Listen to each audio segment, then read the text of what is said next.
And we are very pleased that you have joined us on the starting lineup. Great to have you with us, folks. Starting lineup is brought to you by Play It Again Sports at the Fremont Shopping Center, Battlefield and Fremont Springfield. Great deals for you at Play It Again Sports. You can't go wrong.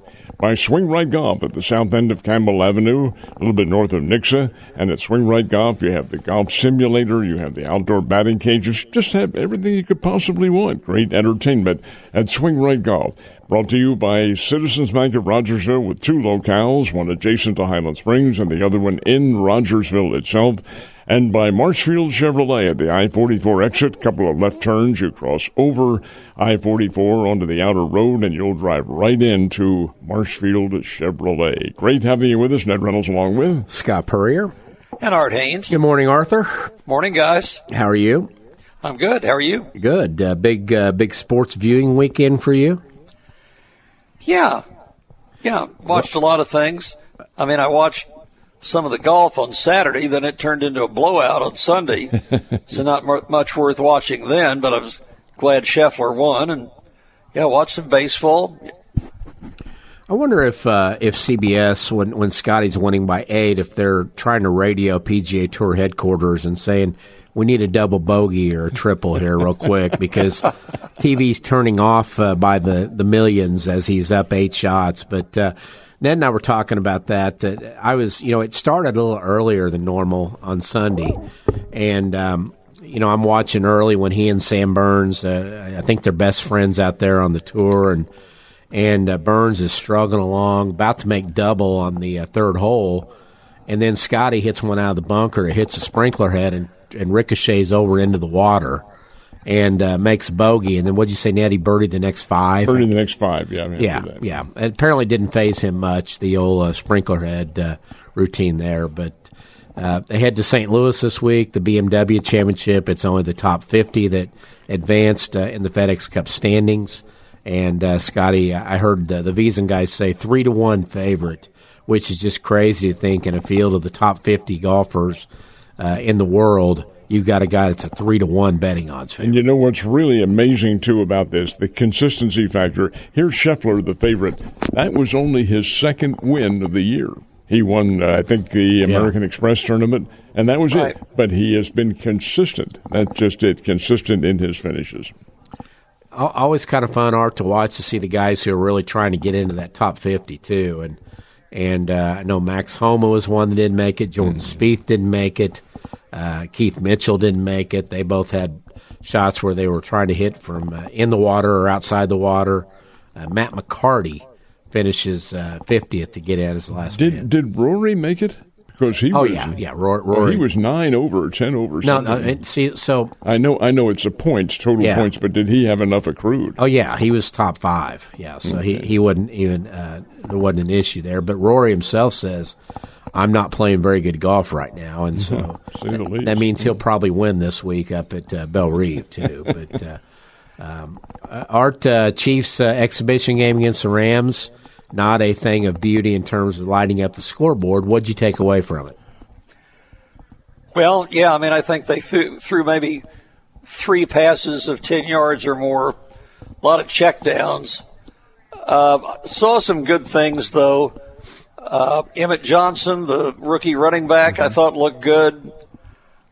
Trying to think what else. I mean, the Nussmeier, the rookie quarterback, probably going to be third stringer. He looked pretty good when he was in there, but it was 2s and 3s against 2s and 3s. Were you able to watch any of the line play, Art? And if so, what was your judgment on it? Well, they did a pretty good job of protection. There was one time early on there that one guy got loose off the edge for a sack off the right side. But, I mean, again, these are backups playing now. The big negative were all the holding penalties. Yes. Holding and false start. I mean, my goodness. They had a lot of penalties on the offensive line. When a guy like Ty Simpson comes in and hits 21 of 25, and looks really good, is there any concern about the Chiefs' defense, or is it just the fact that he's playing against 2s and 3s, like you said? Well, that's good for Ty Simpson. Yeah. But, I mean, it's 2s and 3s, but the secondary is, very much in flux. I think the defensive line is going to be excellent with Peter Woods and R. Mason Thomas joining Chris and Karlaftis. I think the secondary is a question.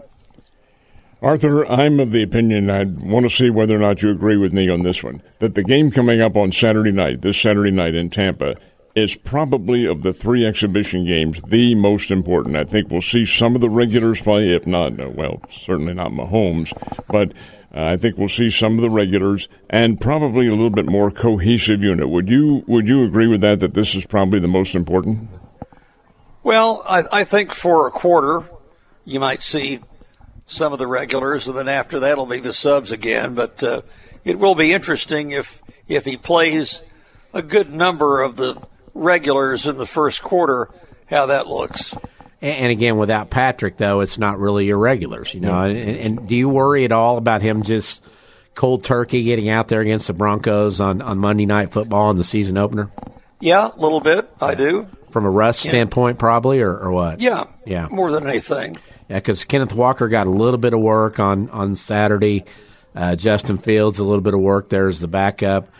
Cyrus Allen, the rookie receiver, you saw. Oh, yeah. Yeah, Matt Derrick was talking about him last week, that they ought to get him a few plays and put him in bubble wrap. Do you think he can be pretty special? I do. Yeah. Yeah, I meant to mention him. He looked really good and has throughout camp. So I think he's going to be a big part of the wide receiver rotation. And we've talked about what will they do with Rashee Rice going forward. I think a lot of it will be dictated by what Cyrus Allen does as a rookie. Yeah. If they feel like they've got another dynamic receiver out there, maybe they let Rice and all his potential headaches walk and say, hey, if Worthy steps up like he did as a rookie, and if you've got Worthy and Allen and that's a good pair, maybe then they go a different direction. Oh, I think they let him walk. Do you? I think he's playing this year to stay in the league. Uh-huh. But likely not with the Chiefs. What did I read? Somebody said they thought he looked a little sluggish. Just in well, I read that same thing. A little bit slow. His timing was off. Although he I love this. He credits his time in incarceration in Dallas as being very positive for him. Well, it may have been mindset, but it certainly wasn't physical. And indeed, if that is the case, he could blame it on that time off. Yeah, I agree, Art. I think that if they have a chance to let him walk, without having to have cut him the last couple of years and eat whatever they financially were committed to, I think they'll do that. But I didn't know. Did Worthy play? No. Did no. Didn't know. Okay, is he banged up already or not? Yeah, shoulder. Golly, I tell you, he's got to figure out how to. What is it they say? Your best ability is your availability. Exactly. Yeah, he's got to figure that out. Did Kelsey didn't play? I don't think either. Did he? No. And I'm asking this because I fully intended to watch the Chiefs, at least the first 2 or 3 quarters of it, and got sucked into the Joshua Baez fiasco going on at Wrigley Field. Did you flip back and forth and catch that, or? No, I was watching the Chiefs all along, but I was keeping advised of that on my phone. Loved John Rooney's calls on that as well too. I bet they were pretty good. They were, and of course I again intended to flip over to the Chiefs late and see who was still out there or see if there's anybody kind of making their mark, and wanted to see the post-game show with the Cardinals. I never watched the post-game show, and Baez had probably 30 family members there. He had practically his whole family. From Boston, they'd come over and watch the whole proceedings. Some, I don't think any of them, I'm not positive on this, but I don't think any of them came up from the Dominican, but most of them live in the Boston area, so they came over, and he was he was thrilled by everything that happened. He's a man physically, but he's still a kid. Well, and like I told Ned, Art, what you saw this weekend in just 2 games is what you're going to get from Joshua Baez. You're going to get multi-homer games, and you're going to get 0 for 5 the next day, but that's baseball now, too. I mean, look at the Phillies with Schwarber. They're okay with 0 for 5 because they know he's going to hit 2 home runs in the next 3 games, probably, too. Exactly. Yeah. No, that was an unbelievable, never-before-done performance. Yeah. And I think the Cardinals obviously have really good one there, in that he hit 30-some in the minor leagues before coming up. 37? 34. He's 34 plus the threes at 37 now total on the season. But somebody asked on Twitter, why wait? Well, they were able to retain his rookie status for next year. So Major League Baseball, the way it's set up now, if you have a guy that is on your opening day roster in after spring training and wins Rookie of the Year and is eligible for Rookie of the Year, obviously you'd have to be to win it, then you can retain or you could pick up another draft pick right after the first round. And so I think they only have to finish either top 2 or top 3 in the Rookie of the Year voting. But that was why they waited till August 15th to call him up, so he would have next year as a rookie as well. Now, he's on their 40-man, obviously, so he's one of those guys that would be affected by the lockout, and wouldn't be able to play, which is also something that these teams are taking into consideration now. But the other Baez would be eligible, not the one who's down here. Jesus Baez. Mm-hmm. I know it's funny that in fantasy baseball there were a lot of guys that ran to their waiver wires and picked up the wrong Baez. They saw Jay Baez in their waiver wires and picked him up. Well, that was Jesus probably that was still available, because guys have been stashing Joshua for a while now. One of the guys in my league picked him up during the game. Picked up Joshua? Come on. No, picked up Jesus? Picked up Joshua, the right one. During the game? Yeah. Wow. Yeah, that's... It doesn't take effect until Monday, but he went ahead and grabbed him. Absolutely.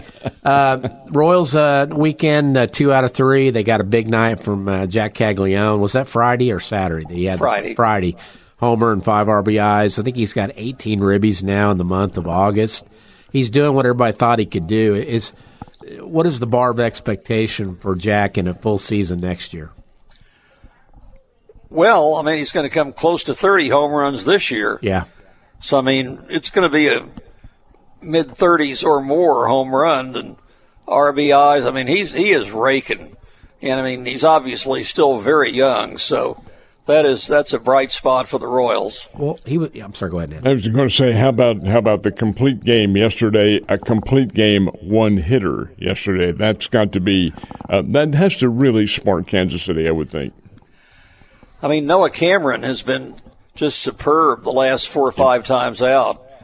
And, I mean, that's 3 straight outings of at least 8 innings pitched. And the one run was kind of a bloop single in the 7th. And they left him in to finish, I think, 116 pitches. I think there was a game about 3 weeks ago in which he had a one-hitter through 8 innings, and they took him out with a 3-0 lead, and the bullpen blew it in the bottom of the 9th against the Twins. But they left him in yesterday. The thing with Caglianone that we forget is that we were in mid-May talking about where's the power, where's the RBIs. Because he was sitting there, at about 4 home runs, maybe mid-May or to late May, and 15, maybe 13 to 15 RBI, and now, he's clearly caught up quickly there. So what does it look like if everybody's healthy and everybody's back? Are there any free agents to be on the Royals that you see them letting walk, or what does their team look like with a do-over, basically, if we have a start to the season in 27? Well, I think they're planning on, running the same team out there and hope they are healthy. Yeah. I mean, they still need an outfield bat, which they've needed for the last 2 off seasons and failed to get. I mean, Isaac Collins has been a disappointment. But, I think they feel like they'll have better results with a healthy team. And Garcia was here all week. Was he here all weekend or just was okay for rehab assignment? Is he ready to go back to KC? Okay. Yeah.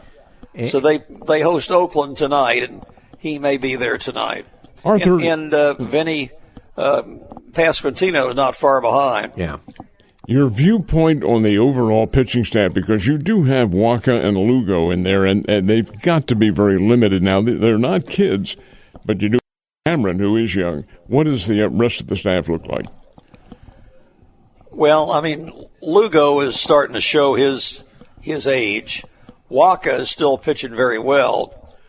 But, Noah Cameron has been really, really good lately. And he was good last year, too. So you got a potential really ace there coming up. They traded Bubic. Reagan's, who knows when he's ever going to pitch again. I'm trying to think, though. Dobnak. I mean, he's just been a journeyman, and he's pitched to an ERA of 1-something in 6 starts for the Royals. Exactly. I don't know that you can say he's going to be a big part of the future, but he's been pleasant for the present. But, they may still be lacking a couple of starting arms. Which, how is all that going to sort out? Because if we've got a labor dispute starting December 1st, which is usually the free agent signing period, nobody's going to sign anybody, right? No. Nothing? No, nothing can take place. Yeah, so let's say that we get a season and it starts July 1st.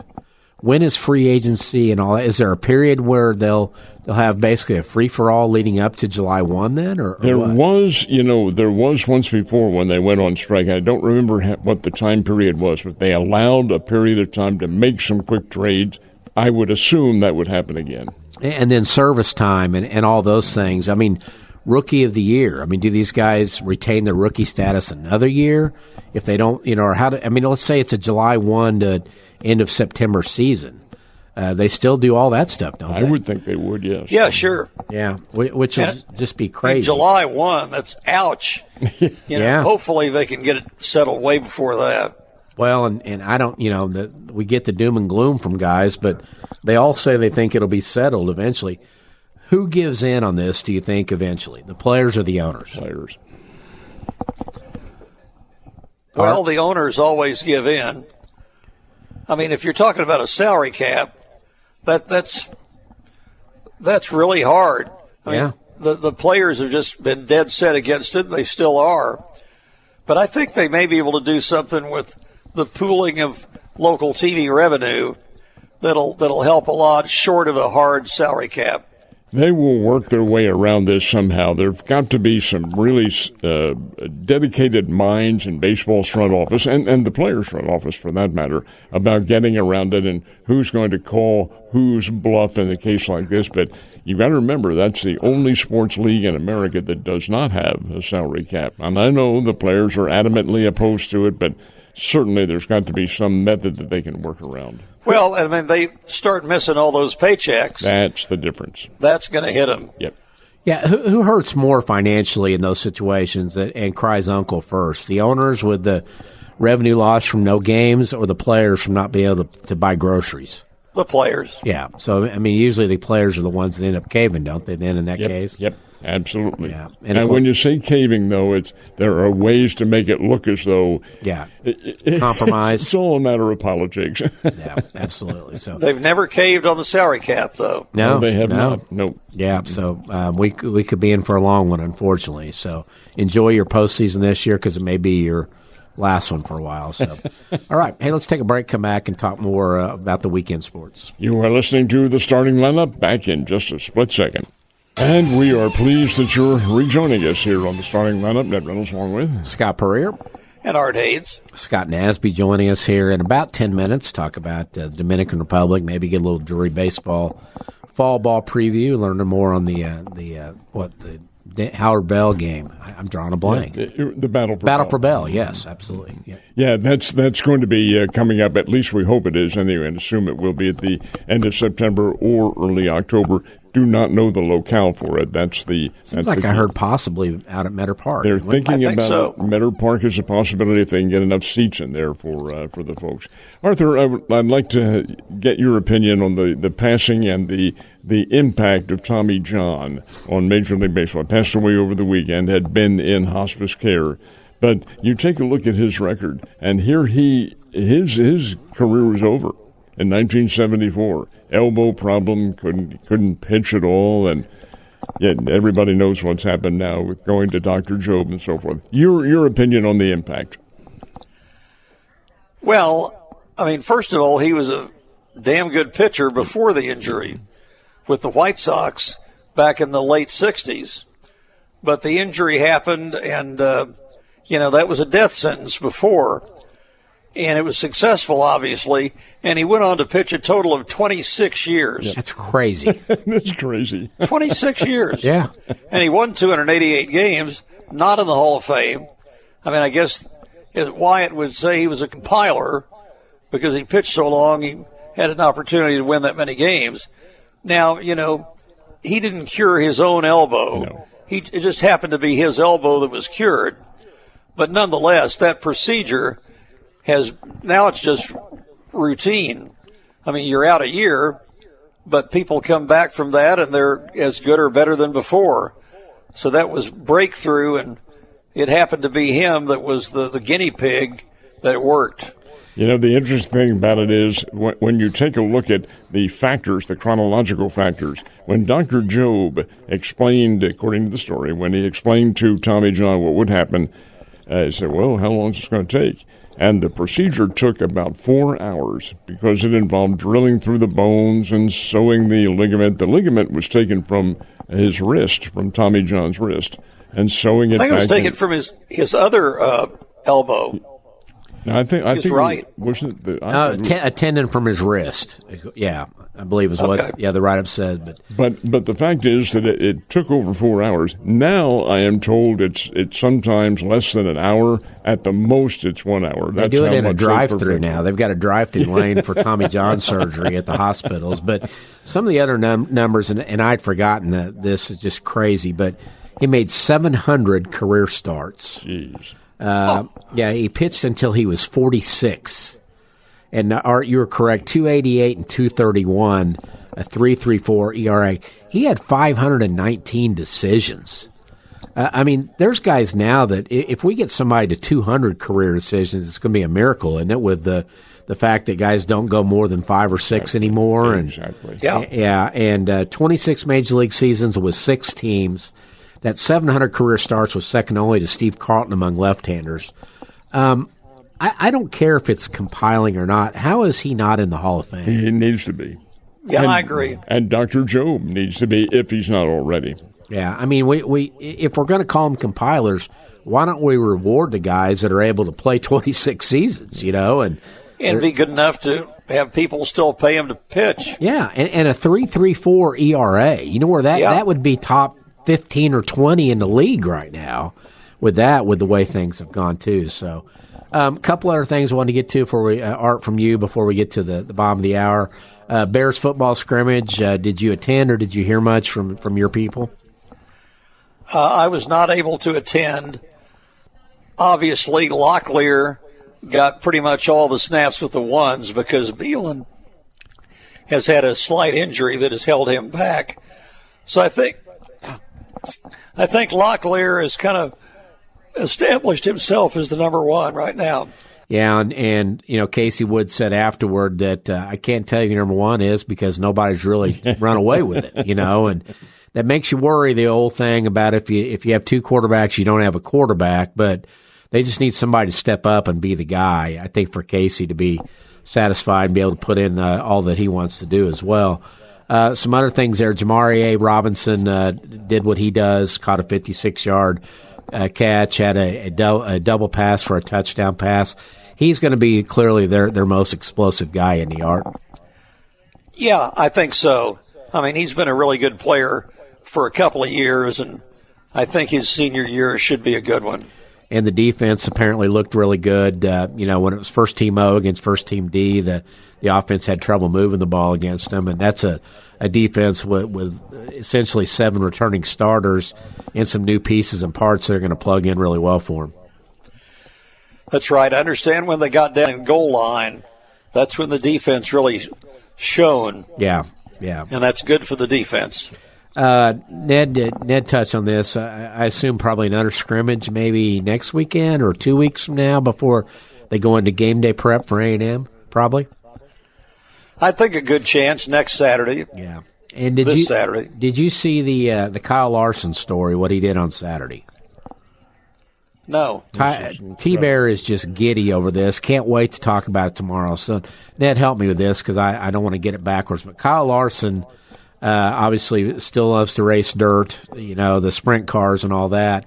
Had qualified for this kind of the granddaddy of them all up in Iowa that was held Saturday night.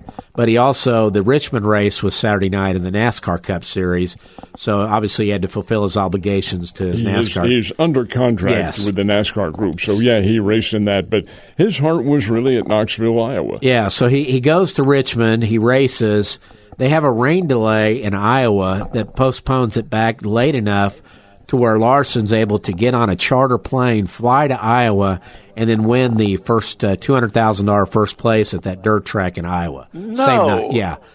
What he did, Art, I doubt very much that he changed out of his racing uniform. He immediately unbuckled, finishing sixth, finished sixth place, had to be in the top 10, and finishes number 6 at Richmond. And I think it's 9:15, if I'm not mistaken, 9:15 the evening there. His handlers are saying they haven't even started the hot laps yet out at Knoxville, Iowa. We can get there. Got on this plane. I don't know how long a trip that is from Richmond to Knoxville, but it's got to be a fairly lengthy jet plane flight. It lands there at the airport, and I think the airport may have been in suburban Des Moines. Gets a police escort to Knoxville, which is not very far away.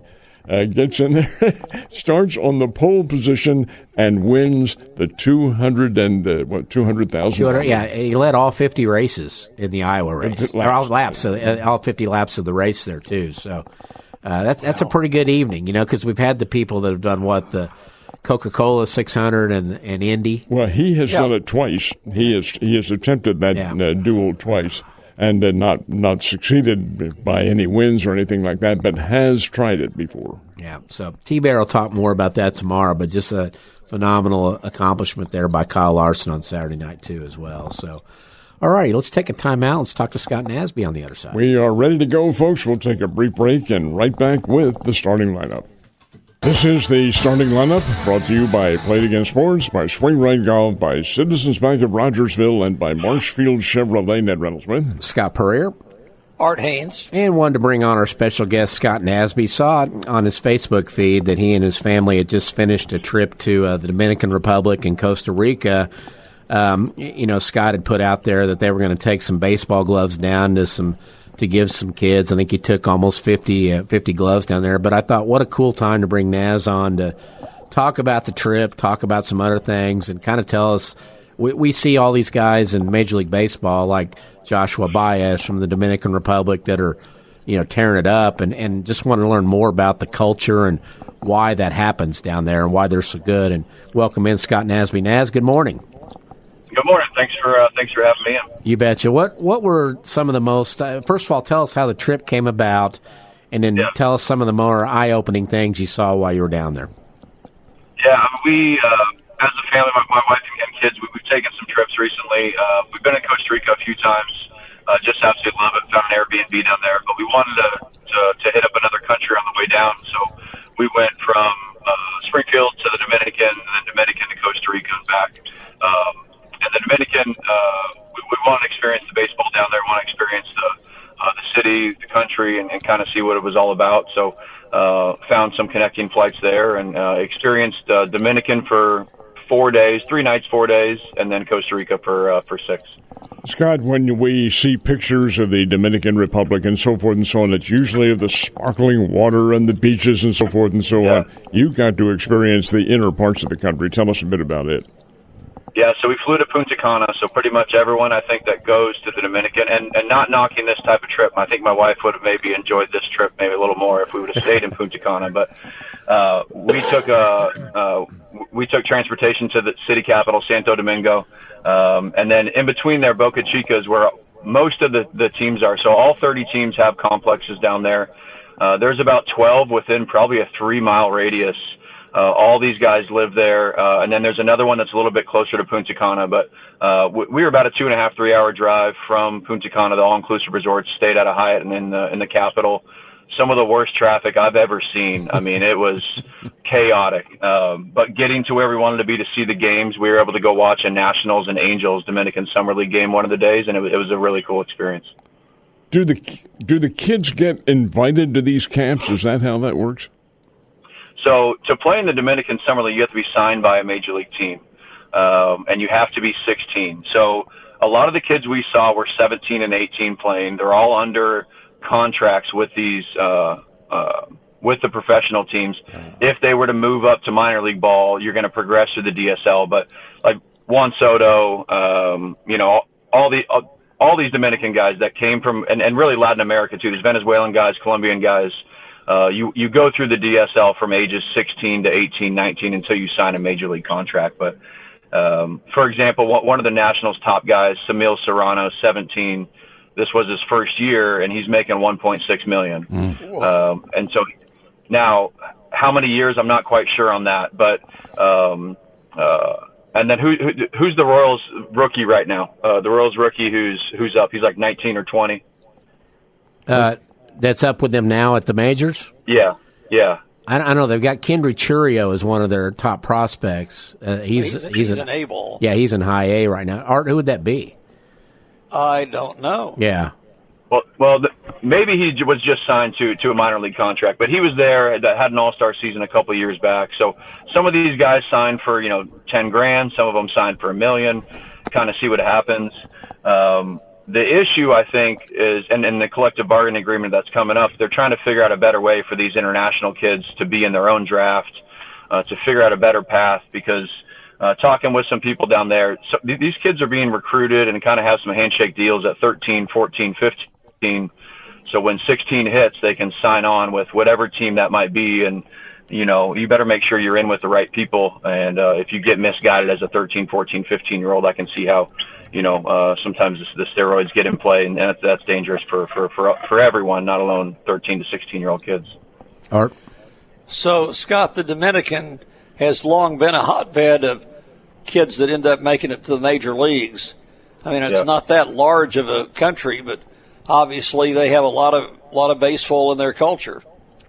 Yeah, it's all baseball. Talking with our guy, and I speak a little Spanish, enough to survive, and Google Translate helps, but a little bit of basketball. But we asked our driver what other sports he likes, and he looked at me like, "What are you talking about? Like, it's baseball. It's baseball only." And I mentioned Pat Mahomes and Travis Kelce, and he had never heard of those people. Wow. It's all baseball, and he works for the Washington Nationals, so it's not like wasn't a sports guy. Like, it's all baseball down there, and maybe a little bit of basketball mixed in. But the kids that live at these facilities, they'll sign contracts. They're there for about 10 months a year. The Dominican Summer League's about 2.5 months, 3 months. They'll have instructs, they'll have winter camps. They live at these complexes. Eddie Castro, who played at Missouri State, was kind of our connection there. Joey Hawkins hooked me up with him. So he runs the Washington Nationals complex, and he toured us around, showed us the weight room and the training staff and the indoor facility. He was gracious to show us the dorms. I mean, it's 6 bunks in a room with one window and an AC unit, which is probably better than how most of these kids grow up. But, they're all trying to make it big for their families and try to move on to bigger and better things. And that's kind of where I wanted to go. If somebody asks you now, having seen what you have, and you just needed to make a blanket statement, why are Dominican Republic baseball talented players so much more advanced and skilled and ready? Is it because they start earlier and they're in that environment and it's just baseball wall-to-wall, 24/7 for them? I mean, I think that there's so much poverty on the island that we saw, and we didn't even go into, probably even the most poverty-stricken areas. But if you have any physicality or ability, these teams take you in, and it's 11 months straight. They don't let the kids leave the facilities besides one day a week during the season. Sorry, one day every 2 weeks, they said, to go visit family. So as a 16-year-old, you're doing baseball, 20 hours a day. You're lifting. You have professional training staffs. You have 2 minor league caliber fields at your disposal. My son's 3 years younger than these guys, and the physical comparison alone, obviously, is not there. You're going to pick the cream of the crop, but, it's kind of like playing for Hope Academy or something like that, but you do it from age 16, 17, 18, 19, nonstop.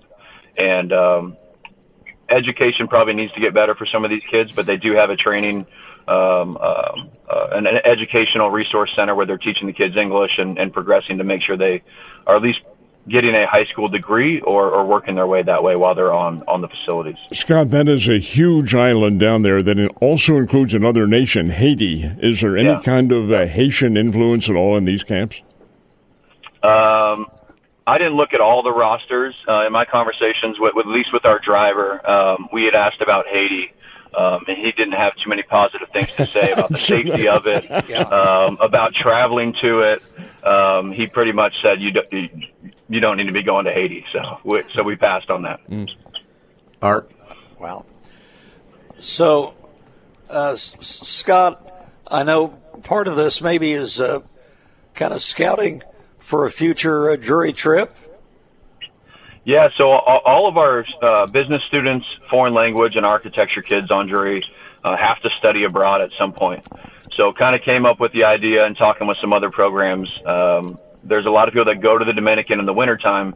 You can do it once every 4 years. It's a foreign tour, foreign trip, just like our Hawaii trip isn't quite foreign, but you can do that every 4 years. And it would cross off the box of our study abroad on jury campus. So you would spend 7 days. We'd probably run 2 or 3 instructional camps. We'd be able to play Dominican high school players in the wintertime, probably or first week of January. It would be something our players would have to fundraise for. Talking with the guy that runs Dominican baseball camps that distribute our gloves around the community, it'd probably be $2,000 per player for about a 7 to 8 day stay. But that would include lodging, housing, meals, all of our games. Pretty much, we would stay at one of the all-inclusives in that, and then practice and play and do community service daily out there. Scott, describe the academies, the facilities, what these kids are living in. As you mentioned, it's far greater than probably what most of them grew up in. But what do they compare to in terms of like indoor facility and weights and dorms and all that stuff? I've never been to spring training, but from the pictures I've seen, they have a spring training type indoor facility, no walls, but 7 cages, covered mounds. But they have all the tech because the big league guys want to know how these 17-year-olds are pitching to see if they need to invest in them. So there's TrackMan units everywhere. They have full training staff. They had a weight room. They have a cafeteria. The whole thing is gated, so these kids aren't allowed to just go in and out as they please. They're there 24/7. So. And then all these complexes kind of are in bunches. So the Angels guys just walked over to the Nationals facility to play. The Blue Jays, Dodgers, and Yankees, you could see, if you turn right instead of left, you could see the Mets facility in the corner. So these guys will play, 5 or 6 games per week with a little bit of practice and playing. We got to see a guy for the Angels, and you probably saw he stole 8 bases in a game this summer. Wow. He's got 66 stolen bases. His name's Juan Cespedes. I think it's 66 stolen bases and 150 plate appearances right now. 150, and he has holy smokes. Yeah. So we saw him hit a little tapper to second base, and he was safe by 5 feet. So stole a couple bags, a dirt ball read, a ball hit to short where it trickled away from the shortstop by 5 feet. He decided to go, and a Terrence Gore type player that'll be in the big leagues eventually because he can run. Whether he can hit or field or not won't matter. Scott, when you and your family took the trip over to Costa Rica, was there any such academies and things, so forth over there, or was that simply a vacation tour? No baseball at all in Costa Rica from what I've seen. So we found a little Airbnb on the beach. It's a non-touristy area. We've been 4 times now, and grateful my wife allows us to take these adventurous trips. But surf lessons with the kids and hiking waterfalls. But there's a housekeeper that lives at the place we have that takes care of the facility, and her son lives back there, and he's Cole's age. So Cole brought a bat and a ball, and they've played baseball before. He's never swung a bat. We gave him the wood bat. But yeah, it's soccer only in Costa Rica from what it looks like. Interesting. Well, Scott, now it's back to business with the Drury Panthers. What's the fall workout schedule look like? Yeah, so service plunge today for all Drury students. They're out in the community, leaving our mark, whether that's picking up trash or helping box things up and help give hope or care to learn. Trying to lend a hand and be part of the community. We start classes tomorrow. We'll have everyone had physicals yesterday with our team doctors. Team meeting Thursday, and then we'll start up on Monday with lifts 4 days a week and practice 5 days a week. Really all the way through December. Do we have Battle for Bell details? We do, and we haven't put anything out, but I'll just front if I get in trouble for it. But we're going to play it at Metter Park this year, first time ever, to have the Bears back at Metter. We're going to do it October 3rd, which is a Saturday. We'll have Mission and Evangel play before us. I think we're going to play at 6:30. So still working on all those details of how we get tickets out, if we can live stream it, how we do concessions, pregame BP, all that. But now that we got the stands done, I think it would be an awesome experience for the community to come out and see the Bears at their old park and Drury at our new park. Very good. Naz, I wanted to ask you, how proud are you guys of one of your alums, Matt Borgschulte, that, former big bat for the Panthers and now is the hitting coach for the Washington Nationals, which I believe are the most potent offense in MLB right now.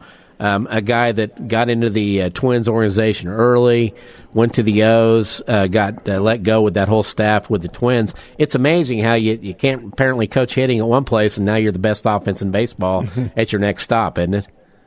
Well, he could coach for the Orioles. I mean, offensively, the Orioles flat out scored some runs, made postseason. Then they lost their postseason games, and they fired the head coach. And then, as a hitting guy, you're at the mercy of the new guy wanting to hire you, but that's not going too well in Baltimore anymore. So, Borgschulte does a great job.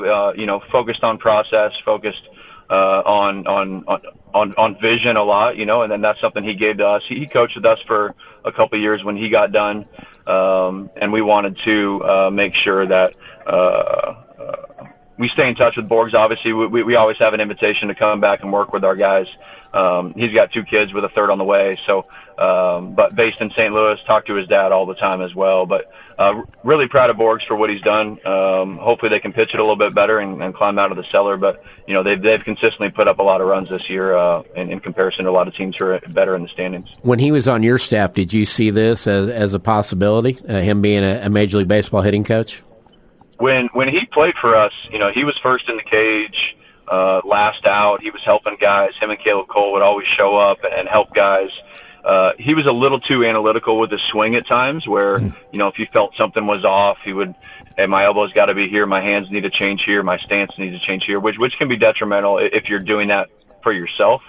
Obviously, he was still an All-American for us, so he had a tremendous year. But, he's so far he's had a fantastic career, and I tried to hire him a while back, and he turned me down for the Twins. So, but at least I got my name. Go figure. Yeah. You mentioned Battle for Bell on October 3rd. Do you have any other fall games scheduled? Yeah, with our JV team, we've got about 10 games. We'll play C of O, Mission, State Fair, Three Rivers, Ottawa, Missouri State, West Plains, and then we play the Canada team, the Tigers that Joey will play over there at Mo State too. So we get to label 3 of those varsity games. The rest will be labeled JV games, and it allows us to play our large roster a lot in the fall and kind of see where we shake out since there's no red shirt or anything anymore. Well, Naz, we'll have both you and Joey on before the Battle for Bell to kind of talk about what you see from your squads in. Before we let you go, did Cole come back with you guys, or did he stay in the Dominican at one of the academies? No, he was thrilled to do it too. He was researching a lot of the guys and to try to find the future C.J. Abrams and James Wood and Samil Serrano is the top Nationals guy. So I was sending scouting reports to Borgschulte on what needs to happen because Matt has never been down. He said to the Dominican to check it out, and I said if you need someone to go with you next year, let me know. I'll jump on a plane with you and go tour it again with you. So did he get any autographs? But yeah, it did. No, but we got a baseball. The energy with the Dominican guys is electric. They're just constantly chattering and talking. There's no fans at these games besides maybe a couple parents. So there's a set of bleachers that maybe seats 30. It'd be tremendous to go to a winter Dominican league. We saw some videos from that. Big league guys that go down and play in that. The energy the Dominican players alone have is fantastic, and to see fans would be very cool. Very good. Naz, appreciate your time. Best of luck this fall, and we'll touch base with you before the Battle for Bell. Thank you. Appreciate you guys having me on. You bet.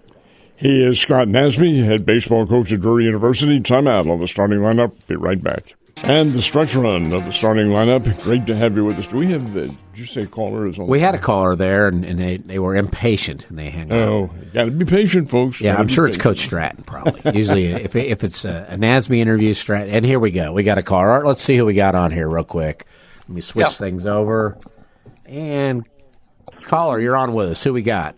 Yeah. Hey, this is Mark. I didn't know whether Ned knew that Gene Bass passed away about a month ago. Yeah. We had it on the air, yeah. Mm-hmm. Yeah. Yeah, I didn't. All right. Hey, thanks, Mark. Thank you. Appreciate it. Yeah. What didn't he have the all-time winning most wins? Oh gosh, yes, so. and length of service too. My goodness sake! But yeah, Gene was the long-time coach at Three Rivers down in Poplar Bluff, and he passed away. I think it's been about a month ago. Art, big football week coming up. Jamborees on Friday night. Ned and I were talking in the break, kind of peeking ahead to the opening week. Carthage at Nixa. That ought to be a dandy between those two. That will be. Yeah, and Webb City at Glendale. That'll be a fun one. Yep. Webb, of course, we had John Roderick last week, and I think Webb got a lot of guys back. Parker said the kid that won the shot put is one of their best football guys, too, the state champion there. Harrison, Arkansas at Branson. That's an interesting one coming across the line there. The Goblins and the Pirates. How about that? Lamar at Aurora, Hollister playing Berryville, Arkansas. Would love to see more of those out of state. Or Ned, I know you. Yeah, it's always kind of. We used to do it. It used to be part of that. I remember Glendale going down to Oklahoma to play in Central when they were playing football. Would go across and play in Kansas. But it doesn't seem to exist that much anymore. And that may be a good thing because it means more towns have taken up the sport of football as part of their curriculum. But nonetheless, I would like to see a little bit more of that. Monette at Cassville. Good rivalry game there to open up the season. Yeah, just kind of going through some of these other ones, see what we got out there. But look and see what the Springfield Catholic. I think I know that Lighthouse Christian is in there, Jamboree, but I think it's also their opening. It is. It's at Catholic. Joplin at Kickapoo. Bill Voris era debuts with Joplin coming into the Chiefs Stadium there, so that should be fun. But Republic at Lebanon. Will Christian gets the Tigers coming in for the opener. Kind of exciting time now, and the Logan Rogersville they're hosting California. We don't think it's the college or the state. This is the Pintos. Exactly. Yeah. So not the Golden Bears. We are out of time. I'm sorry to have to say because we had a good time being with you. Hope you've enjoyed the show very much. Cardinals baseball will be coming up. 2 games, one a little bit after noontime today, and then the second game, day-night doubleheader. But in the meantime, we'll be right here. I'm Ned Reynolds. Scott Puryear. Art Hains. Thanks for being with us, folks, and we plan on seeing you tomorrow right here at this very same time. See ya.